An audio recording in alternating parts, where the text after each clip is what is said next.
நம்முடைய மண்டல கழக பொறுப்பாளர் என்னாலும் மக்களின் அமைச்சர் மாமன்னன் டி. செந்தில் பாலாஜி அவர்கள்.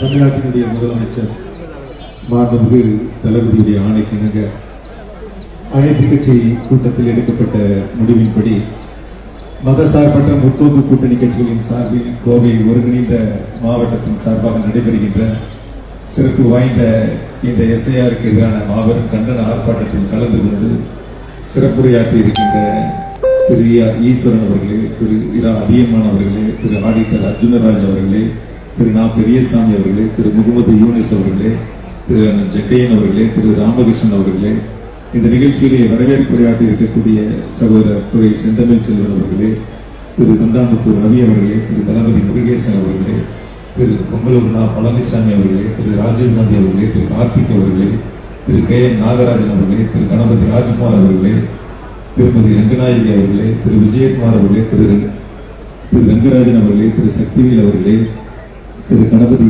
செல்வராஜ் அவர்களே, திரு பி. என். ராஜேந்திரன் அவர்களே, திரு செந்தில்குமார் அவர்களே, திரு பத்மநாபன் அவர்களே, திரு சிவசாமி அவர்களே, திரு நித்யானந்தன் அவர்களே, திரு ராஜா அமானுல்லா அவர்களே, திரு சாகுல் அமீத் அவர்களே, திரு கோவை குமரன் அவர்களே, திரு கோவை குரு அவர்களே, திரு ஸ்ரீகன் சுந்தர் அவர்களே, வழக்கறிஞர் அசோக் அவர்களே, திரு தொல்குடி மைந்தன் அவர்களே, திரு தங்கவேல் அவர்களே, திரு ரங்கநாதன் அவர்களே, திரு சர்புதீன் அவர்களே, திரு ரஹீம் அவர்களே, திரு அப்துல் கபூர் அவர்களே, திரு சந்திரசேகர் அவர்களே, திரு மாரிமுத்து அவர்களே, திரு வேலுசாமி அவர்களே, திரு ரவிக்குமார் அவர்களே, திரு கோவை ராவணன் அவர்களே, திரு காசு நாகராஜ் அவர்களே, அண்ணன் திரு வழக்கறிஞர் வெண்மணி அவர்களே, திரு சந்திரசேகர் அவர்களே, திரு எம்.எச்.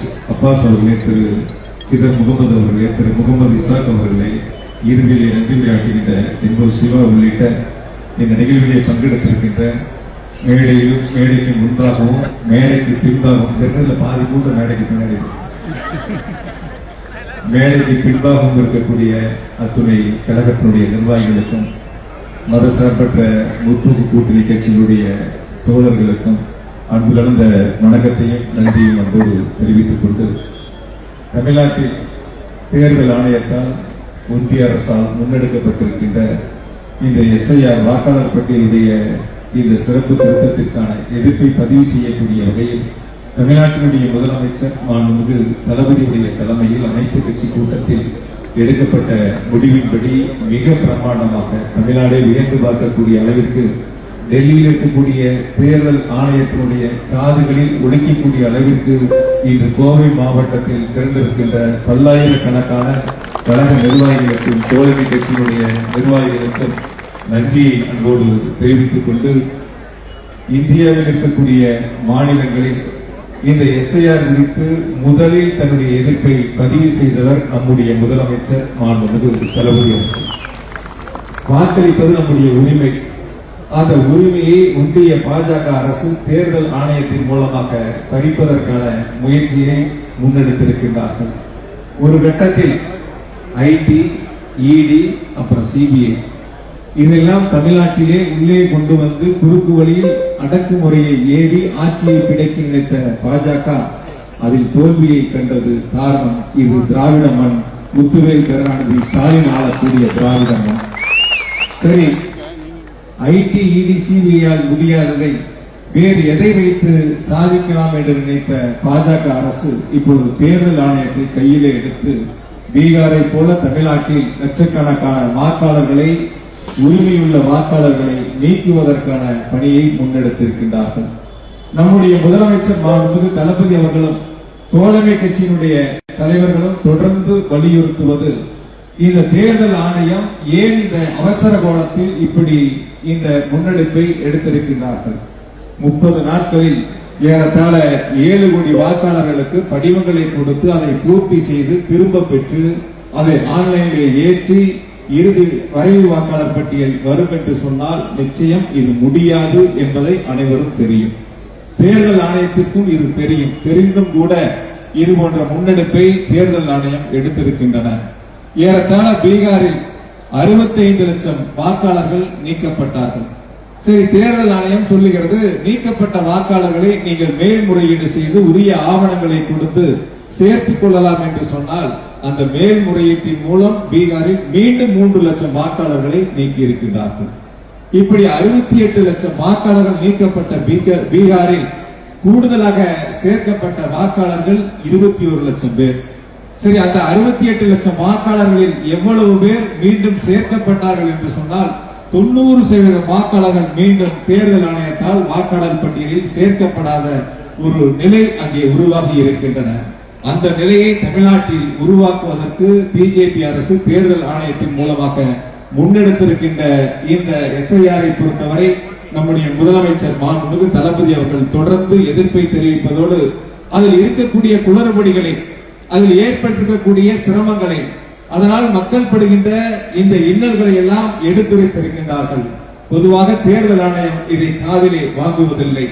வட இந்தியாவில் குறிப்பாக பீகார் போன்ற மாநிலங்கள் எல்லாம் நீக்கப்பட்ட வாக்காளர்களுக்கு ஆட்சேபனை சொல்லலாம் என்று சொன்னால் எதிர்கட்சிகள் அங்கே ஆட்சேபனைகளை தெரிவித்த பொழுது மீண்டும் சொன்னார்கள் அவர்கள் உரிய படிவத்தில் பூர்த்தி செய்யவில்லை, வெள்ளை காகிதத்தில் எழுதி கொடுத்தார்கள் என்று ஒரு மாற்று கருத்தை முன்வைக்கின்றார்கள்.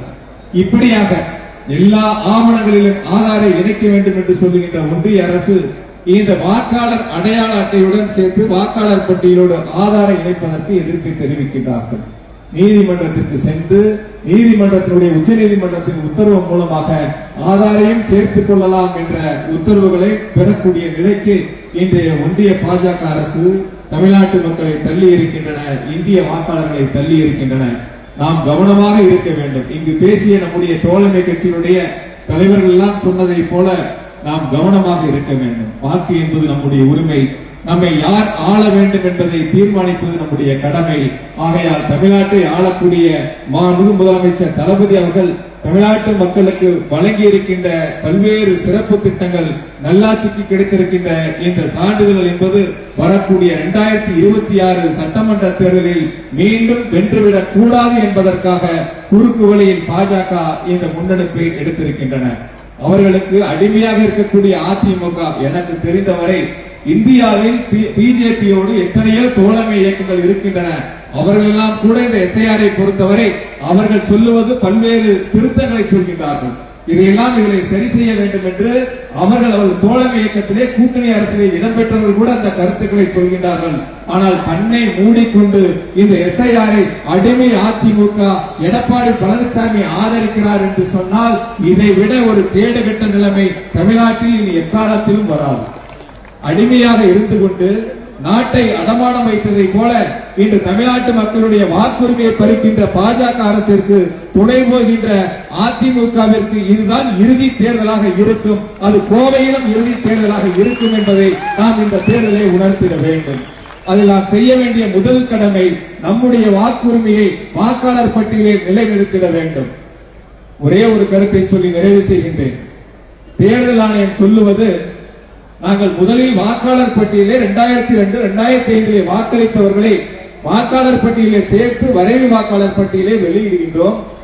அதில் பெயர் விடுபட்டால் நீங்கள் முறையீடு செய்து மீண்டும் உங்கள் பெயரை இணைத்துக் கொள்ளலாம் என்று சொல்கின்றார்கள். அதைத்தான் ஒரு கருத்தை சொன்னார்கள்.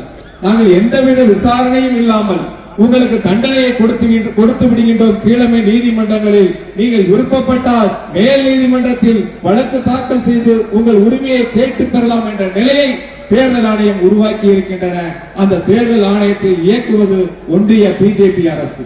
கடந்த 2021 ஒரு தொகுதியில் கோவை பிஜேபி வென்றது. இந்த 2026 ஒரு தொகுதியில் கூட பிஜேபியும் அதிமுகவும் வென்றுவிடக் கூடாது.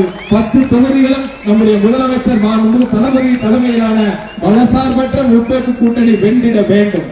நம்முடைய கொங்கு நாடு மக்கள் தேசிய கட்சியினுடைய பொதுச் செயலர் சொன்னதை போல வாக்களித்தவர்களுக்கு செய்த நன்மை அளவிற்கு வாக்களிக்காத கோவை மக்களுக்கும் சரித்திர திட்டங்களை தந்தவர் நம்முடைய முதலமைச்சர் மாண்புமிகு தளபதி அவர்கள். அவினாசி சாலை மேம்பாலமாக இருக்கட்டும், கடந்த ஆட்சியில வெறும் 80 கோடி ரூபாய்க்கு வேலை செஞ்சாங்க. அவங்களே இனிப்பு கொடுத்து கொண்டாடுறேன்னு சொல்றாங்க. கொஞ்சம் கூட வெக்கமான இல்லாம முழுசா நிதியை கொடுத்தவர் நம்முடைய முதலமைச்சர், பணிகளை முடித்தவர் நம்முடைய முதலமைச்சர். அதில் இருந்த வழக்குகளை எல்லாம் தீர்த்து வைத்து நீதிமன்றத்தில் சென்று வாதாடி நல்ல தலை சிறந்த வழக்கறிஞர்களை வைத்து வென்று அந்த பாலத்தை முடித்து திறந்து வைத்தவர் நம்முடைய முதலமைச்சர். பெரியார் நூலகம், செம்மொழி பூங்கா, ஐடி பார்க், சாலை வசதிகளுக்காக சிறப்பு நிதி, தொழில்துறையிலே புரட்சி, தங்கநகை செய்பவர்களுக்கு பூங்கா என கோவை வரலாறு காணாத வளர்ச்சியை இந்த 4.5 ஆண்டுகளில் வாழ்ந்து முதலமைச்சர் அவர்கள் வழங்கி இருக்கின்றார்கள். ஒரு எம்எல்ஏ கூட இல்ல, நம்ம கிட்ட 10 எம்எல்ஏ இருந்தா 2 அமைச்சர் இருந்தா எந்த அளவுக்கு நம்முடைய மாவட்டம் இன்னும் வளர்ச்சி பெற்றிருக்கும் என்பதை நம்முடைய கோவை மாவட்ட மக்கள் உணர்ந்து பார்க்க வேண்டும், நினைத்து பார்த்திட வேண்டும்.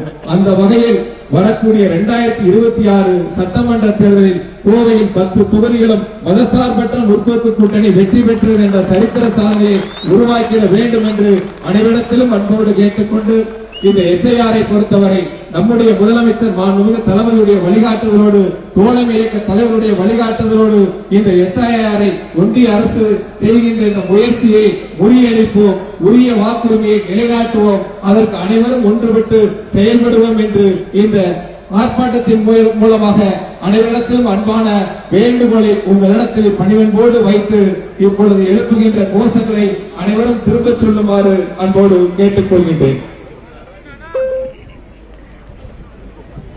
பறிக்காதே பறிக்காதே வாக்குரிமையை பறிக்காதே, பறிக்காதே பறிக்காதே வாக்குரிமையை பறிக்காதே, நீக்காதே நீக்காதே தமிழர்கள் வாக்கை நீக்காதே, நீக்காதே நீக்காதே தமிழர்கள் வாக்கை நீக்காதே, செய்யாதே செய்யாதே வாக்காளர் பட்டியலில் முறைகேடு செய்யாதே, செய்யாதே செய்யாதே வாக்காளர் பட்டியலில் முறைகேடு செய்யாதே, என் வாக்கு என் உரிமை, என் வாக்கு என் உரிமை, திருடாதே திருடாதே வாக்கை திருடாதே, திருடாதே திருடாதே வாக்கை திருடாதே, கை வைக்காதே.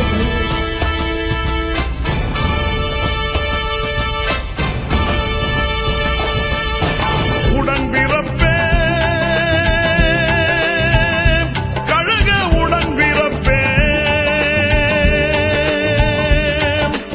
உடன்பிறப்பே கழக உடன்பிறப்பே, உடன்பிறப்பே கழக உடன்பிறப்பே, அண்ணாவின் வழியில் அயராது உழைக்கும் பொன்னான கலைஞர் கண்ணாக மதிக்கும் உடன்பிறப்பேன், கழக உடன்பிறப்பேன், அண்ணாவின் வழியில் அயராது உழைக்கும் பொன்னான கலைஞர் கண்ணாக மதிக்கும் உடன்பிறப்பேன், கழக உடன்பிறப்பேன், உடன்பிறப்பேன் கழக உடன்பிறப்பேன், உடன்பிறப்பேன் கழக உடன்பிறப்பேன்.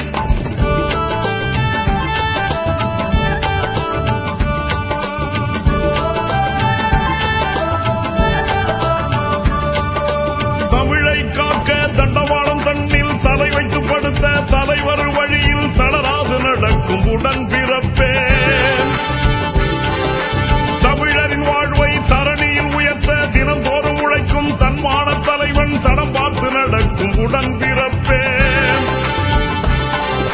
கலைஞரும் விரலை அசைத்து விட்டால் கடல் அலையென திரண்டு நின்றிடுவாய், கலைஞரும் விரலை அசைத்து விட்டால் கடல் அலையென திரண்டு நின்றிடுவாய், தேர்தலும் நெருங்கி வந்து விட்டால் தேனியாய் சுழன்று உழைத்திடுவாய், தேர்தலும் நெருங்கி வந்து விட்டால் தேனியாய் சுழன்று உழைத்திடுவாய், உடன்பிறப்பேன் கழக உடன்பிறப்பேன், உடன்பிறப்பே கழக உடன்பிறப்பேன்.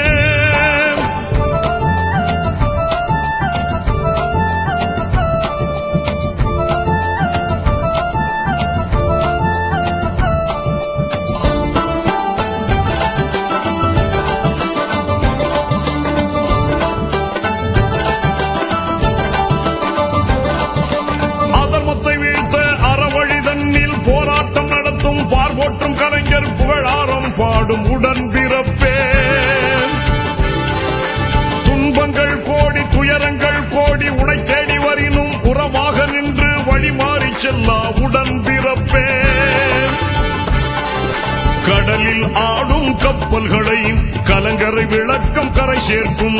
கடலில் ஆடும் கப்பல்களை கலங்கரை விளக்கம் கரை சேர்க்கும். கழகத்தை காக்கும் கண்மணியை கலைஞரின் விளக்கம் வழி நடத்தும். கழகத்தை காக்கும் கண்மணியை கலைஞரின் விளக்கம் வழி நடத்தும். உடன்பிறப்பே கழக உடன்பிறப்பே, உடன்பிறப்பே கழக உடன்பிறப்பே.